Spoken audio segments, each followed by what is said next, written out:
എല്ലാവർക്കും എന്റെ നമസ്കാരം. ഓം ശ്രീ ഗുരുഭ്യോ നമ, ഓം ശ്രീ ഋഷിഭ്യോ നമ, ഓം ശ്രീ പരമഋഷിഭ്യോ നമ, ഓം ശ്രീ പരാശക്തിയൈ നമ. ഋഗ്വേദം 1-ാം അധ്യായത്തിൽ 136-ാമത്തെ മന്ത്രമാണ് ഇവിടെ പറയാൻ വേണ്ടി പോകുന്നത്. ആത്വാ കണ്വാ അഹൂഷദ ഗൃണന്തി വിപ്രദേധിയ ദേവേഭിരഗ്ന ആഗഹി.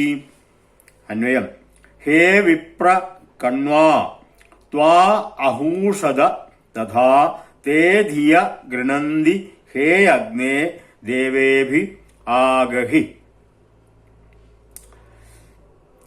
ദേവേഭി ആഗഹി എന്നാണ് പറയുന്നത്. ദേവന്മാരോടൊപ്പം അല്ലയോ അഗ്നിദേവ, അങ്ങ് യാഗവേദിയിലേക്ക് വന്നാലും. വിപ്ര മേധാവി, യാഗത്തിന്റെ മേധാവി.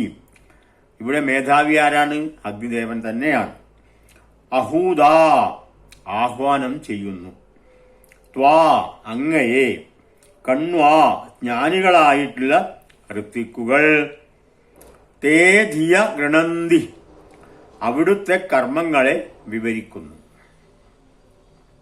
അർത്ഥം: അല്ലയോ പ്രജ്ഞാപൂർണനായിട്ടുള്ള അഗ്നിദേവ, ജ്ഞാനികളായ ഋത്വിക്കുകൾ, വേദപണ്ഡിതന്മാരായിട്ടുള്ള ഋത്വിക്കുകൾ യജ്ഞനിഷ്പാദകനായ അങ്ങയെ ആഹ്വാനം ചെയ്യുന്നു, യാഗവേദിയിലേക്ക് ആഹ്വാനം ചെയ്യുന്നു.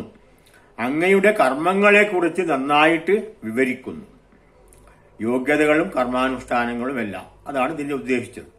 അങ്ങനെ സവിശേഷമായ ഗുണസമ്പന്നനായിട്ടുള്ള അഗ്നിദേവ, അങ്ങ് യാഗവേദിയിലേക്ക് മറ്റു ദേവന്മാരെ ആഹ്വാനം ചെയ്ത് കൊണ്ടുവന്നാലും.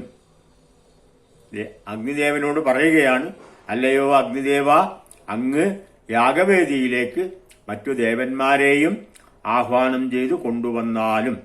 കാരണം ഞങ്ങളുടെ യജ്ഞം വിജയപ്രദമാക്കി തീർക്കാൻ അങ്ങയോട് പ്രാർത്ഥിക്കുന്നു.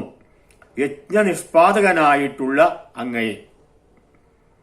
അങ്ങയെ അഥവാ അഗ്നിദേവനെ, യജ്ഞവേദിയിൽ ജ്വലിച്ചുകൊണ്ടിരിക്കുന്നതായിട്ടുള്ള ദേവന്മാരിൽ ഒന്നാമനായിട്ടുള്ള അഗ്നിദേവനോടുള്ള പ്രാർത്ഥനയാണിത്. ഈ രംഗം ഇവിടെ അവസാനിക്കുന്നു. വീണ്ടും കാണാം. നമസ്കാരം.